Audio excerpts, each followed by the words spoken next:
বিসমিল্লাহির রহমানির রহিম। আসসালামু আলাইকুম। ইসলামী প্রজাতন্ত্র ইরানের বিশ্ব কার্যক্রমের বাংলা অনুষ্ঠানে আপনাদের স্বাগত জানাচ্ছি।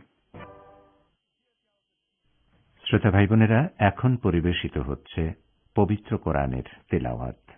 সূরা মায়েদার ৩ নম্বর আয়াতের তিলাওয়াত পরিবেশন করছেন কারি রাহিম খাকি।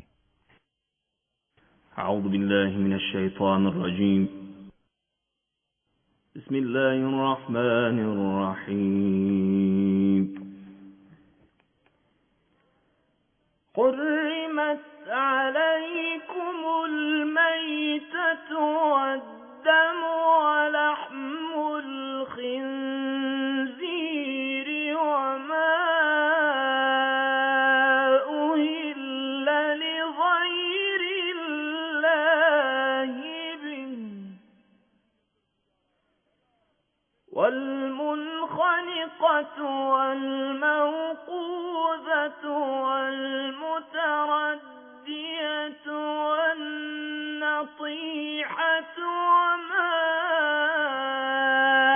أكل السبع إلا ما ذكيتم وما ذبح على النصب وأن تستقسموا بالأزلام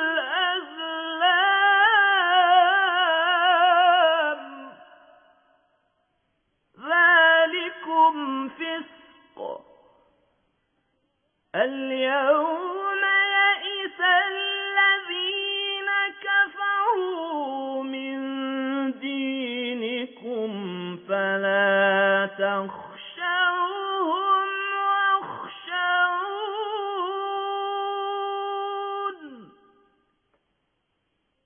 اليوم أكملت لكم دينكم وأتممت عليكم نعمتي ورضيت لكم الإسلام دينا. فمن اضطر في مخمصة غير متجانف لإثم فإن الله غفور رحيم.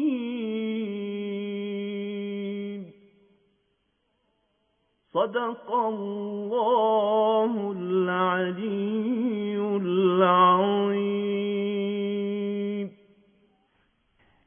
বিসমিল্লাহির রহমানির রহিম।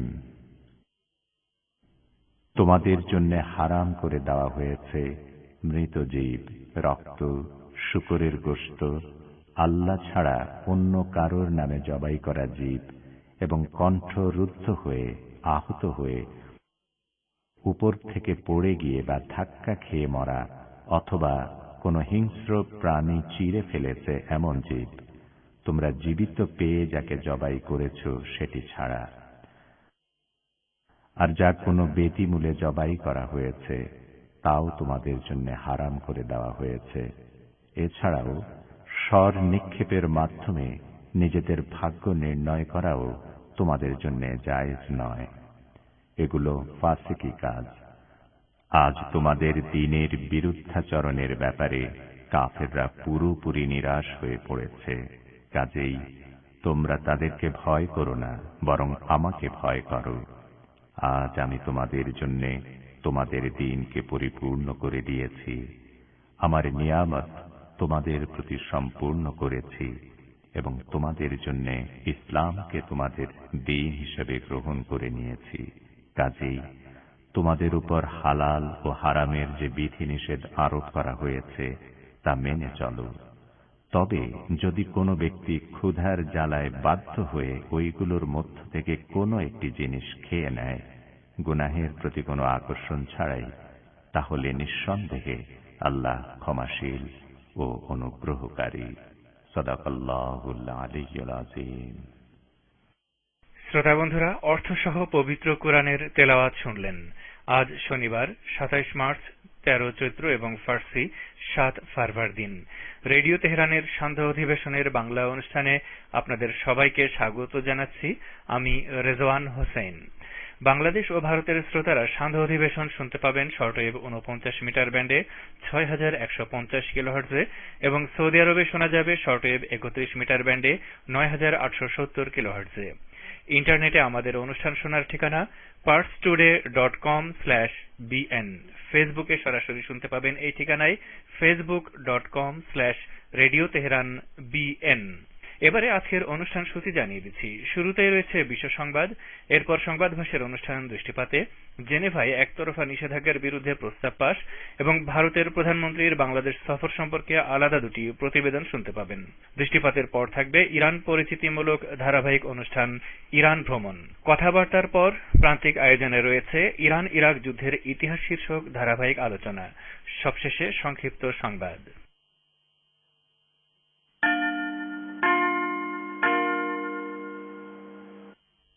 রেডিও তেহরান, শুরু হচ্ছে বিশ্ব সংবাদ।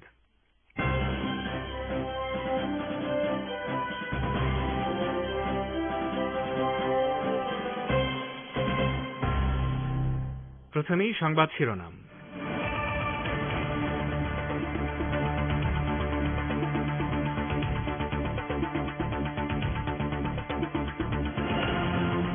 পঁচিশ বছর মেয়াদী কৌশলগত অংশীদারিত্ব চুক্তি সই করল ইরান ও চীন।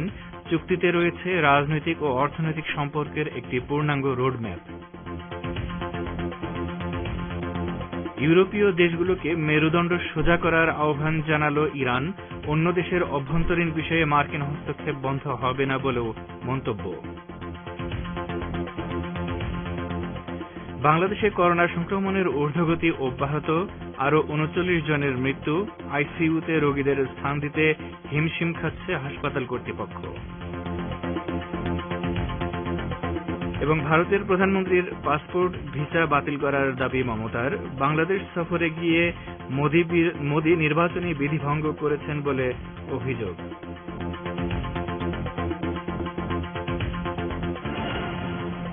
আসসালামু আলাইকুম। বিশ্ব সংবাদের গুরুত্বপূর্ণ অংশগুলো শুনলেন, এবারে বিস্তারিত। পরিবেশনায় রয়েছি রেজওয়ান হোসেন। 25 বছর মেয়াদী কৌশলগত অংশীদারিত্ব চুক্তি সই করেছে ইসলামী প্রজাতন্ত্র ইরান ও চীন। ইরানের পররাষ্ট্রমন্ত্রী মোহাম্মদ জাওয়াদ জারিফ ও চীনের পররাষ্ট্রমন্ত্রী ওয়াং ই আজ তেহরানে এই চুক্তি সই করেন। চুক্তি স্বাক্ষর করতে ওয়াং ই গতকালই তেহরানে পৌঁছান। ইরান ও চীনের মধ্যে কূটনৈতিক সম্পর্ক স্থাপনের সুবর্ণ জয়ন্তীকে সামনে রেখে এই চুক্তি স্বাক্ষরিত হয়েছে। 1971 সালে বেইজিং এর সঙ্গে কূটনৈতিক সম্পর্ক স্থাপন করে তেহরান। আজ স্বাক্ষরিত চুক্তির ফলে দ্বিপক্ষীয় সহযোগিতা কৌশলগত অংশীদারিত্বে উন্নীত হল। দ্বিপক্ষীয় এই চুক্তিতে রাজনৈতিক ও অর্থনৈতিক সম্পর্কের একটি পূর্ণাঙ্গ রোডম্যাপ রয়েছে, তবে অর্থনৈতিক সহযোগিতাই মূল বিষয় বলে জানা গেছে। সম্প্রতি ইরানের মন্ত্রিসভা চীনের সঙ্গে 25 বছর মেয়াদী চুক্তির খসড়া অনুমোদন করে। 2016 সালের জানুয়ারিতে চীনের প্রেসিডেন্ট শি জিনপিং ইরান সফরের সময় কৌশলগত অংশীদারিত্ব চুক্তি সইয়ের প্রস্তাব দেন। এরপর দুই দেশই বিষয়টি নিয়ে ব্যাপক আলোচনা করে সিদ্ধান্ত চূড়ান্ত করে। এদিকে ইরানের প্রেসিডেন্ট ড হাসান রুহানি বলেছেন, চীনের সঙ্গে তার দেশের সম্পর্ক কৌশলগত ও গুরুত্বপূর্ণ। আজ তেহরানে চীনের পররাষ্ট্রমন্ত্রী ওয়াং ইর সঙ্গে বৈঠকে একথা বলেন তিনি। রুহানি বলেন, দুই দেশই অর্থনৈতিক ও রাজনৈতিক অঙ্গন সহ সব ক্ষেত্রে দীর্ঘমেয়াদে সম্পর্ক ও সহযোগিতা জোরদারে আগ্রহী।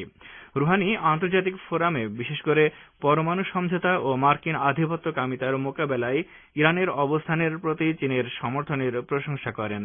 তিনি বলেন, পরমাণু সমঝোতা বাস্তবায়নের ক্ষেত্রেও দুই দেশের সহযোগিতা গুরুত্বপূর্ণ।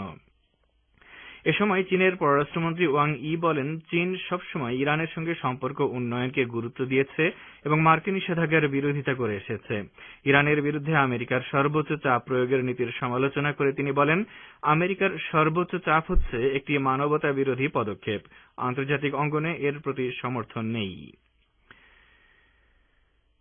বিশ্বের অন্যান্য দেশের উপর ছড়ি ঘুরানোর মার্কিন নীতি প্রেসিডেন্ট জো বাইডেনের শাসনামলেও নিরবচ্ছিন্নভাবে চলছে বলে অভিযোগ করেছে ইরান। তেহরান বলেছে, এ ধরনের দাম্ভিক আচরণের মোকাবেলায় ইউরোপীয় দেশগুলোর উচিত একথা প্রমাণ করা যে তাদের এখনো মেরুদণ্ড রয়েছে। ইরানের পররাষ্ট্র মন্ত্রণালয়ের মুখপাত্র সাইদ খাতিবজাদে এক টুইটার বার্তায় এই মন্তব্য করেন। তিনি বলেন, আমেরিকায় এখনো পম্পেও ধাঁচের কূটনীতি চলছে। অন্য দেশের উপর খবরদারি করার মার্কিন আচরণ ট্রাম্পের আমলে শুরু হয়নি এবং ট্রাম্পের বিদায় তা শেষও হবে না। তিনি ইউরোপীয় দেশগুলোকে উদ্দেশ্য করে বলেন, ইউরোপীয় ইউনিয়নের প্রতি বন্ধুত্বপূর্ণ উপদেশ মেরুদণ্ড সোজা করুন।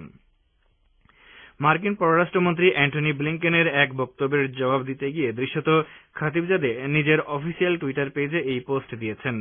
ব্লিংকেন সম্প্রতি বলেন, যে কোনো দেশ রাশিয়ার নর্ড স্ট্রিম 2 পাইপলাইন নির্মাণের কাজে মস্কোকে সহযোগিতা করবে সে দেশের বিরুদ্ধে নিষেধাজ্ঞা আরোপ করা হবে।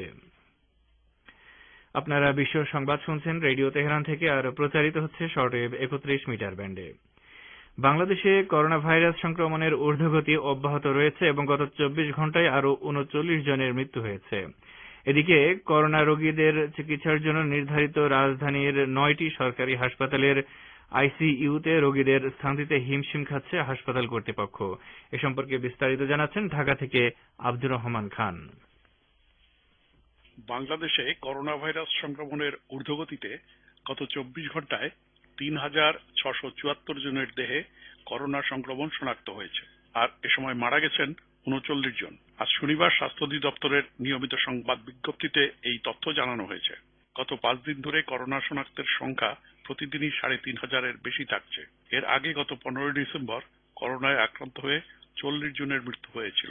স্বাস্থ্য অধিদপ্তরের হিসাব মতে এ পর্যন্ত দেশে মোট 5,91,806 জনের করোনা সংক্রমণ শনাক্ত হয়েছে। এর মধ্যে মারা গেছেন 8,869 জন, আর মোট সুস্থ হয়েছেন 5,33,922 জন। গত 24 ঘণ্টায় 24,664 জনের নমুনা পরীক্ষা করা হয়েছে। নমুনা পরীক্ষার বিবেচনায় রোগী শনাক্তের হার 14.90%। এদিকে করোনা রোগীদের চিকিৎসার জন্য নির্ধারিত রাজধানীর 9টি সরকারি হাসপাতালে নিবিড় পরিচর্যা কেন্দ্র বা আইসিইউতে এখন ঠাঁই নেই অবস্থা। গতকাল শুক্রবার এসব হাসপাতালের প্রায় 94% আইসিইউ শয্যায় রোগী ভর্তি ছিল। করোনা শনাক্তের সংখ্যা বাড়তে শুরু করায় সাধারণ শয্যাতেও রোগীর চাপ বাড়তে শুরু করেছে। রোগীর সংখ্যা আশঙ্কাজনক হারে বাড়তে থাকায় Sheikh Hasina burn and plastic surgery ইনস্টিটিউটকে করোনা চিকিৎসার জন্য নির্ধারণ করেছে সরকার। এর বাইরে ঢাকার আরও 5টি হাসপাতালকে করোনা রোগী ভর্তি করার জন্য সার্বিক প্রস্তুতি নিতে নির্দেশ দিয়েছে স্বাস্থ্য মন্ত্রণালয়। গত বুধবার সচিবালয়ে স্বাস্থ্যমন্ত্রী সাংবাদিকদের বলেছেন, যে হারে করোনা ভাইরাসের সংক্রমণ বাড়ছে তাতে বিদ্যমান স্বাস্থ্য ব্যবস্থায় আলটিমেটলি কুলাবে না।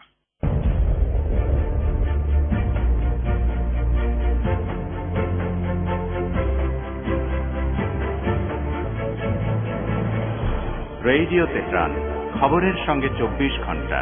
ভিজিট করুন আমাদের ওয়েব পেজ farstoday.com/bn।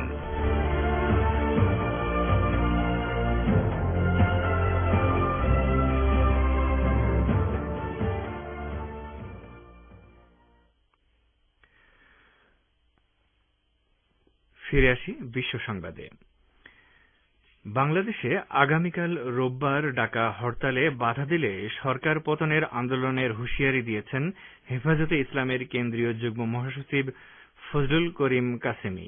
আজ রাজধানীর বায়তুল মোকাররম মসজিদের সামনে বিক্ষোভ সমাবেশে তিনি এই হুঁশিয়ারি দেন। কাসেমি বলেন, ভারতের প্রধানমন্ত্রী নরেন্দ্র মোদীর সফরকে কেন্দ্র করে তার ভাষায় শহীদদের রক্তে রাজপথ রঞ্জিত করা হয়েছে। হরতালে বাধা দিলে সরকার পতনের আন্দোলন শুরু হবে। নরেন্দ্র মোদীর বাংলাদেশ সফরের প্রতিবাদে শুক্রবার ঢাকা, চট্টগ্রাম ও ব্রাহ্মণবাড়িয়ায় হেফাজত ইসলামের নেতাকর্মীরা বিক্ষোভ করেন। বিক্ষোভকারীদের সঙ্গে পুলিশ, সরকারি দলের ছাত্র, যুব, স্বেচ্ছাসেবক সংগঠনের কর্মীদের সংঘর্ষ হয়। এতে হাটহাজারীতে 4 জন ও ব্রাহ্মণবাড়িয়ায় 1 জন নিহত হন। আহত হন 1.5 শতাধিক। হতাহতের প্রতিবাদে আজ সারা দেশে বিক্ষোভ এবং রোববার সকাল সন্ধ্যা হরতালের ডাক দেয় হেফাজতে ইসলাম। ভারত ও বাংলাদেশ নিজেদের বিকাশ ও প্রগতির চেয়ে সমগ্র বিশ্বের উন্নতি দেখতে চায় বলে মন্তব্য করেছেন সফররত ভারতের প্রধানমন্ত্রী নরেন্দ্র মোদী। তিনি বলেন, অস্থির পৃথিবীতে শান্তি স্থাপনে কাজ করছে বাংলাদেশ ও ভারত। উভয় দেশই পৃথিবীতে অস্থিরতা, সন্ত্রাস এবং অশান্তির পরিবর্তে স্থিতিশীলতা, প্রেম এবং শান্তি চায় বলেও মন্তব্য করেন তিনি। আজ টুঙ্গিপাড়ায় মতুয়া সম্প্রদায়ের উদ্দেশ্যে বক্তব্য প্রদানকালে তিনি এসব কথা বলেন। ভারতের প্রধানমন্ত্রী নরেন্দ্র মোদী বলেন, গতকাল ঢাকায় জাতীয় দিবসের অনুষ্ঠানের সময় আমি বাংলাদেশে শৌর্য, ক্ষমতা ও সংস্কৃতির অপূর্ব প্রদর্শন দেখেছি, যা আমাকে মুগ্ধ করেছে। তিনি আরো বলেন, ভারতের হাজার হাজার মতুয়া সম্প্রদায়ের মানুষ ওড়াকান্দি এসে যেমন অনুভব করে, আমিও ঠিক তেমন অনুভব করছি। এদিকে ভারতের প্রধানমন্ত্রী নরেন্দ্র মোদী বাংলাদেশ সফরে গিয়ে বিশেষ সম্প্রদায়কে নিয়ে বক্তব্য দেওয়ায় তার পাসপোর্ট ভিসা বাতিল হবে না কেন, সে প্রশ্ন তুলেছেন পশ্চিমবঙ্গের মুখ্যমন্ত্রী মমতা বন্দ্যোপাধ্যায়। ওই ঘটনায় নির্বাচনী বিধিভঙ্গ হয়েছে বলে অভিযোগ করেছেন তিনি। এ সম্পর্কে আরো জানাচ্ছেন কলকাতা থেকে আব্দুল হাকিম। ভারতের প্রধানমন্ত্রী নরেন্দ্র মোদী বাংলাদেশ সফরের মধ্যে বিশেষ সম্প্রদায়কে নিয়ে বক্তব্য দেওয়ায় তার পাসপোর্ট ভিসা বাতিল হবে না কেন বলে প্রশ্ন তুলেছেন পশ্চিমবঙ্গের মুখ্যমন্ত্রী ও তৃণমূল সভানেত্রী মমতা বন্দ্যোপাধ্যায়। এই ঘটনায় নির্বাচনী বিধিভঙ্গ হয়েছে বলে তিনি মন্তব্য করেছেন। মমতা আজ শনিবার পশ্চিম মেদিনীপুরের খড়গপুরে দলীয় সমাবেশে বক্তব্য রাখার সময় এ সংক্রান্ত মন্তব্য করেন। और बांग्लादेश में जाके बंगाल का बारे में भाषण देता है। It is totally violation of the code of conduct of the election. Mamata এ সম্পর্কে আরো বলেন, ট্রাম্পের সমর্থনে মিটিং করতে কে গেছিল? গেছিল কি যায়নি? গেছিলেন তো উনি। তাহলে আপনি যদি ট্রাম্পের সমর্থনে ভোট করতে যান, আপনার লাইসেন্স বাতিল হয় না। আপনি বাংলায় ভোট চলাকালীন আপনি বাংলাদেশে একটা শ্রেণীর মানুষকে মিথ্যে কথা বলবার জন্য ভোট চাইতে যান, তাহলে আপনার ভিসা কেন বাতিল হবে না? আপনার কেন পাসপোর্ট বাতিল হবে না? আজ শনিবার পশ্চিমবঙ্গের ঠাকুরনগর মতুয়াধাম ঠাকুরবাড়ির সদস্য ও বিজেপি এমপি শান্তনু ঠাকুরকে সঙ্গে নিয়ে বাংলাদেশের গোপালগঞ্জের কাশিয়ানী উপজেলার ওড়াকান্দির ঠাকুরবাড়িতে যান প্রধানমন্ত্রী নরেন্দ্র মোদী। সেখানে মতুয়াদের তীর্থস্থান শ্রীরাম হরিচাঁদ মন্দিরে পুজো দিয়ে মতুয়া সম্প্রদায়ের প্রতিনিধিদের উদ্দেশ্যে বক্তব্য বলেন, ওড়াকান্দির এই পবিত্র ভূমি বাংলাদেশ ও ভারতের আত্মিক সম্পর্কের তীর্থক্ষেত্র। ভারতে থাকা মতুয়া সম্প্রদায়ের হাজার হাজার মতুয়া ভাই বোনেরা ওড়াকান্দিতে এসে যেমনটা অনুভব করেন, আমিও তেমনই অনুভব করছি। পশ্চিমবঙ্গে বিধানসভা নির্বাচনে মতুয়াদের প্রভাবিত করে মতুয়া ভোট নিজেদের পক্ষে আনতে মোদীর এই মতুয়া প্রীতি বলে কটাক্ষ শুরু করেছেন বিরোধীরা। বলছিলেন আমাদের প্রতিনিধি। আফগানিস্তান থেকে আগামী মে মাসের মধ্যে সব মার্কিন সেনা প্রত্যাহার না করার সম্ভাব্য পরিণতির বিষয়ে আবারও হুঁশিয়ারি দিয়েছে তালেবান গোষ্ঠী। তারা এক বিবৃতিতে বলেছে, প্রতিশ্রুতি অনুযায়ী মে মাসের মধ্যে মার্কিন সেনা প্রত্যাহার না হলে তাদের বিরুদ্ধে লড়াই শুরু হবে। তালেবানের বিবৃতিতে সতর্ক করে দিয়ে আরো বলা হয়েছে, কাতারের দোহায় স্বাক্ষরিত চুক্তি লঙ্ঘন করা হলে বড় আকারের যুদ্ধ শুরু হবে, যার সম্পূর্ণ দায় নিতে হবে মার্কিন প্রশাসনকে। মার্কিন কর্মকর্তারা এক এক সময় এক এক কথা বলছেন বলেও উল্লেখ করেছেন তালেবান গোষ্ঠী। তারা আরও বলেছে, আফগানিস্তান থেকে মার্কিন সেনা প্রত্যাহার এখন আন্তর্জাতিক দাবি। তালেবান এখনও দোহা চুক্তি মেনে চলছে বলে বিবৃতিতে উল্লেখ করা হয়েছে। কাতারের রাজধানী দোহায় 2020 সালের 29 ফেব্রুয়ারি কথিত এক শান্তি চুক্তিতে সই করে তালেবান ও আমেরিকা। ওই চুক্তিতে আফগানিস্তান থেকে মার্কিন নেতৃত্বাধীন পশ্চিমা সেনা প্রত্যাহারের কথা বলা হলেও এখন পর্যন্ত সেই প্রতিশ্রুতি পূরণ করা হয়নি। ইরাকের কুর্দিস্তানের ইরবিল ঘাঁটি থেকে একদল মার্কিন সেনা দেশে ফিরে গেছে বলে ইরাকের বিভিন্ন সূত্র জানিয়েছে। এসব সেনাকে ইরাক থেকে সরাসরি আমেরিকার টেক্সাসের ফোর্ট ব্লিস ঘাঁটিতে নিয়ে যাওয়া হয়েছে। ইরাকি সূত্রগুলো বলছে, সেনা সরিয়ে নেওয়ার খবর সত্য হলেও এটা অস্পষ্ট যে কয়জন সেনা দেশে ফিরে গেছে। এর আগে খবর এসেছে, ইরাক থেকে সেনা প্রত্যাহারের বিষয়ে মার্কিন কর্মকর্তারা আগামী মাসে বাগদাদের সঙ্গে আলোচনায় বসবে। সম্প্রতি ইরাকে মার্কিন সেনা ও তাদের সহযোগীদের বিরুদ্ধে হামলা বেড়েছে। গত কয়েক মাসে মার্কিন সামরিক বহর লক্ষ্য করে কয়েক দফা হামলা হয়েছে। ইরবিল ঘাঁটিতেও হামলা হয়েছে। হামলা থেকে রক্ষা পেতে ইরাকে নতুন নতুন সামরিক সরঞ্জাম এনেছে মার্কিন সেনারা, কিন্তু তাতেও শেষ রক্ষা হচ্ছে না। ইরাকের সংসদ এর আগে মার্কিন সেনা প্রত্যাহারের আহ্বান জানিয়ে একটি প্রস্তাব পাশ করেছে। সিরিয়া ও ভেনেজুয়েলার উপর আরোপিত পশ্চিমা নিষেধাজ্ঞা মোকাবেলা করার লক্ষ্যে অন্যান্য দেশের সঙ্গে দ্বিপক্ষীয় সম্পর্ক শক্তিশালী করার প্রত্যয় ব্যক্ত করেছে দামেস্ক ও কারাকাস। শুক্রবার সিরিয়ার পররাষ্ট্রমন্ত্রী ফয়সাল আল মিকদাদ ও ভেনেজুয়েলার পররাষ্ট্রমন্ত্রী জোর্গে এরিয়াজা এক টেলিফোন আলাপে দ্বিপক্ষীয় সম্পর্ক উন্নয়ন ও শক্তিশালী করার উপায় নিয়ে আলোচনা করেন। দুই পররাষ্ট্রমন্ত্রী পশ্চিমা বিদ্বেষী নীতির মোকাবেলায় পরস্পরকে সহযোগিতা করার আশ্বাস দেন। আর এরই সাথে শেষ করছি রেডিও তেহরান থেকে আপাতত বিশ্ব সংবাদ।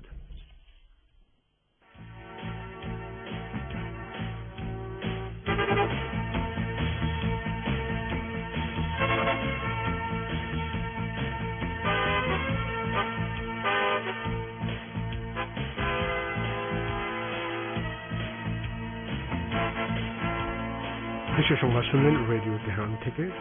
আমন্ত্রণ জানাচ্ছি সংবাদ ভাষণ অনুষ্ঠান দৃষ্টিপাতে। আর সঙ্গে রয়েছে আমি বাবুল আখতার। জেনেভায় জাতিসংঘ মানবাধিকার পরিষদের বৈঠকে একটি প্রস্তাব পাশ হয়েছে, যেখানে কোন দেশের বিরুদ্ধে একতরফা নিষেধাজ্ঞা আরোপ বন্ধের আহ্বান জানানো হয়েছে। এ সম্পর্কে এখন রয়েছে আমাদের ভাষ্যকার একটি পর্যালোচনা, পড়ে শোনাচ্ছেন রেজওয়ান হোসেন। জেনেভায় জাতিসংঘ মানবাধিকার পরিষদের 46তম বৈঠকে একটি প্রস্তাব পাশ হয়েছে, যেখানে একতরফা নিষেধাজ্ঞা আরোপ বন্ধের আহ্বান জানানো হয়েছে। একই সঙ্গে রাজনৈতিক ও অর্থনৈতিক চাপ সৃষ্টির জন্য এ ধরনের নিষেধাজ্ঞাকে হাতিয়ার হিসেবে ব্যবহারেরও নিন্দা জানানো হয়েছে ওই প্রস্তাবে। জাতিসংঘ মানবাধিকার পরিষদের এই প্রস্তাবে একতরফা বিদ্বেষমূলক পদক্ষেপ নেয়া থেকে বিরত থাকার জন্য সংস্থার সদস্য সব দেশের প্রতি আহ্বান জানিয়ে বলা হয়েছে, এ ধরনের নেতিবাচক কর্মকাণ্ডের প্রভাব সবার উপর পড়ে, তাই এ ধরনের একতরফা নিষেধাজ্ঞা আরোপ বন্ধ করা উচিত। কেননা বিশ্বের দেশগুলোর মধ্যে শান্তিপূর্ণ সহাবস্থানের যে ঘোষণা জাতিসংঘের ইশতেহারে রয়েছে, সেটা তার লঙ্ঘন। একতরফা ও বিদ্বেষমূলক নিষেধাজ্ঞার শিকার দেশগুলোকে সহায়তার জন্য জাতিসংঘের কাঠামো পরিবর্তনের জন্য স্বাধীন ও নিরপেক্ষ পদক্ষেপ নেয়ার উপর গুরুত্ব আরোপ করে জেনেভা প্রস্তাবে আরো বলা হয়েছে, জবাবদিহিতা ও ক্ষতিপূরণের বিষয়ে আইনে সংশোধন আনা উচিত। চীন ও রাশিয়া সহ 30টি দেশ জাতিসংঘ মানবাধিকার পরিষদের এই প্রস্তাবের প্রতি সমর্থন জানিয়েছে। অন্যদিকে ব্রিটেন ও ইউক্রেন সহ ইউরোপীয় ইউনিয়নের সদস্য বেশ কয়েকটি দেশ সহ মোট 15টি দেশ প্রস্তাবের বিরুদ্ধে ভোট দিয়েছে। তবে আর্মেনিয়া ও মেক্সিকো ভোটদানে বিরত থাকে। ধারণা করা হচ্ছে জাতিসংঘ মানবাধিকার পরিষদে পাশ হওয়া এই প্রস্তাব পাশের মূল টার্গেট ছিল পাশ্চাত্যের বৃহৎ শক্তিগুলো, বিশেষ করে যুক্তরাষ্ট্র সরকার। এ কারণেই হয়তো পাশ্চাত্যের দেশগুলো এই প্রস্তাবের বিরুদ্ধে অবস্থান নিয়েছে। রাজনৈতিক কারণে অন্য দেশের উপর একতরফা নিষেধাজ্ঞা দেওয়ার ক্ষেত্রে সবচেয়ে বড় ভূমিকা রাখছে যুক্তরাষ্ট্র, আর ওয়াশিংটনের ইউরোপীয় মিত্ররা, বিশেষ করে ব্রিটেন, এক্ষেত্রে সহায়ক ভূমিকা পালন করছে। নানান মিথ্যা অজুহাতে শত্রুভাবাপন্ন দেশগুলোর উপর যুক্তরাষ্ট্র ও তার মিত্ররা এসব নিষেধাজ্ঞা দিচ্ছে। এমনকি করোনা পরিস্থিতিতেও ওয়াশিংটন শত্রু দেশগুলোর উপর একতরফা নিষেধাজ্ঞা বহাল রেখেছে। যুক্তরাষ্ট্র সরকার রাজনৈতিক, বাণিজ্য, নিরাপত্তা, এমনকি মানবাধিকারের মতো নানা অজুহাতে শত্রুভাবাপন্ন দেশগুলোর উপর নিষেধাজ্ঞা দিয়ে মূলত নিজের স্বার্থ হাসিল করার চেষ্টায় মত্ত। এ অবস্থায় পর্যবেক্ষকরা বলছেন, মার্কিন নেতৃত্বে পাশ্চাত্যের একতরফা নিষেধাজ্ঞার ক্ষতি কাটিয়ে ওঠার জন্য বিশ্বের দেশগুলোর উচিত ঐক্যবদ্ধ হওয়া, যাতে পাশ্চাত্য তাদের নীতি পরিবর্তন করতে বাধ্য হয়।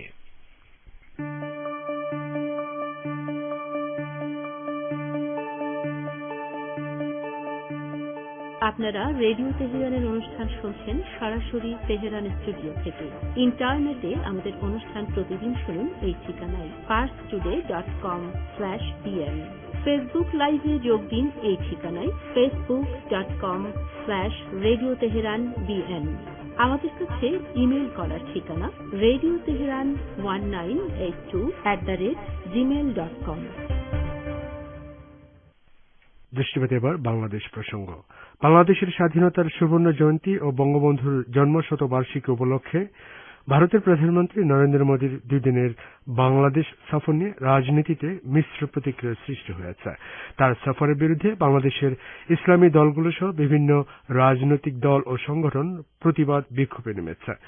নরেন্দ্র মোদীর বাংলাদেশ সফর নিয়ে প্রতিবেদন করেছেন ঢাকা থেকে আমাদের প্রতিনিধি আব্দুর রহমান খান।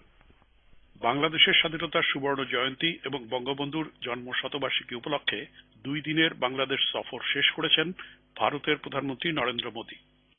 করোনা মহামারীর শুরুর পর এটাই ছিল মোদীর প্রথম বিদেশ সফর। তার সফরের বিরুদ্ধে বাংলাদেশের ইসলামী দলসমূহ, বামপন্থী জোট, প্রগতিশীল ছাত্র জোট এবং সাধারণ ছাত্র যুব অধিকার পরিষদ বিক্ষোভ জানাতে গিয়ে হামলা, সংঘর্ষ, গুলি, টিয়ার গ্যাস এবং পুলিশি মামলার সম্মুখীন হয়েছে।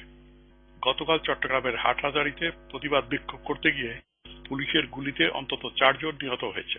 বিশ্লেষকগণ বলছেন, বাংলাদেশে এবং ভারতে এ সময় যখন করোনা সংক্রমণ ঊর্ধ্বমুখী, যখন বাংলাদেশে তার সফর নিয়ে এত বিক্ষোভ, তখন ভারতের বিজেপি সরকার প্রধান নরেন্দ্র দামোদর মোদীর বাংলাদেশ সফরের একটি নেপথ্য কারণ তার দেশের আভ্যন্তরীণ রাজনীতি। এ প্রসঙ্গে সমাজতান্ত্রিক শ্রমিক ফ্রন্টের সভাপতি কমরেড রাজিকুজ্জামান রতন রেডিও তেহরানকে বলেন, সাম্প্রতিক সময়ে পশ্চিমবঙ্গের নির্বাচনকে কেন্দ্র করে তার দল বিজেপি যে সমস্ত মন্তব্য করেছে সেগুলো বাংলাদেশের জনগণকে শুধু আহত করেনি, কখনো কখনো আতঙ্কিত করেছে। এনআরসি, তারপরে যে কথাগুলো তারা বলেছে যে বাঙালিদেরকে ফেলে দেওয়া হবে, যদি পশ্চিমবঙ্গে বিজেপি ক্ষমতায় আসে তাহলে বাংলাদেশে একটা পাখি উড়ে যেতে পারবে না, এরকম কথাও আমরা শুনেছি। সে কারণে মানুষের মধ্যে একটা প্রতিক্রিয়া ছিল। কিন্তু মোদির আগমনের বিষয় যেটা বাংলাদেশের স্বাধীনতার সুবর্ণ জয়ন্তীর চাইতেও তার কাছে বড় বিষয় হয়ে দাঁড়িয়েছে পশ্চিমবঙ্গের গতি। এবং আপনারা জানেন যে মতুয়া সম্প্রদায়ের যে প্রধান কেন্দ্র গোপালগঞ্জের ওরাকান্দি, এবং ভারতে প্রায় 3 কোটির মতো মতুয়া সম্প্রদায়ের লোক আছে, যাদের ভোটের পরিমাণ প্রায় 2.25 কোটি, এবং প্রায় 30টা আসনে নির্বাচনের ক্ষেত্রে মতুয়া সম্প্রদায়ের ভোট একটা ফ্যাক্টর হিসেবে কাজ করে। সেই দিকটাকে বিবেচনা করে আগামী বিধানসভা নির্বাচনের আগেই মতুয়া সম্প্রদায়কে প্রভাবিত করা এবং ভোটের বাক্সে তাদের ভোটটাকে ফেলবার জন্য তার যে প্রচেষ্টা সেটা সবার কাছে দৃশ্যমান হয়েছে। উল্লেখ্য, সফরের দ্বিতীয় দিনে আজ শনিবার সকালে সীমান্ত জেলা সাতক্ষীরার শ্যামনগরে যশোরেশ্বরী দেবী মন্দির পরিদর্শন এবং সেখানে প্রার্থনায় অংশ নিয়েছেন ভারতের প্রধানমন্ত্রী। সেখানে কালী দেবীর চরণে পূজা অর্পণ করেছেন তিনি। শ্যামনগর থেকে ভারতের প্রধানমন্ত্রী নরেন্দ্র মোদী সকাল 10:15 নাগাদ টুঙ্গিপাড়ায় বঙ্গবন্ধু সমাধিসৌধ কমপ্লেক্সে পৌঁছান। তিনি সেখানে বঙ্গবন্ধু সমাধিতে গিয়ে শ্রদ্ধা জানান। এর আগেই মোদীকে অভ্যর্থনা জানাতে প্রধানমন্ত্রী শেখ হাসিনা গোপালগঞ্জের টুঙ্গিপাড়ায় পৌঁছান। এ সময় ভারতের প্রধানমন্ত্রী বঙ্গবন্ধু ভবনের পাশে একটি বকুল ফুলের গাছের চারা রোপণ করেন। এরপরে তিনি পার্শ্ববর্তী কাশিয়ানী উপজেলার ওরাকান্দি ঠাকুর বাড়িতে যান। সেখানে তিনি হরিদাস ঠাকুর ও গুরুদাস ঠাকুরের মন্দিরে পূজা অর্চনা করেন এবং মাতুয়া সম্প্রদায়ের নেতাদের সাথে মত বিনিময় করেন।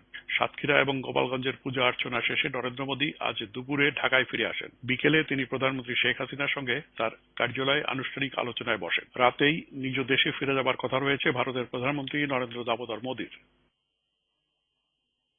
এখন রয়েছে ইরান ভ্রমণ।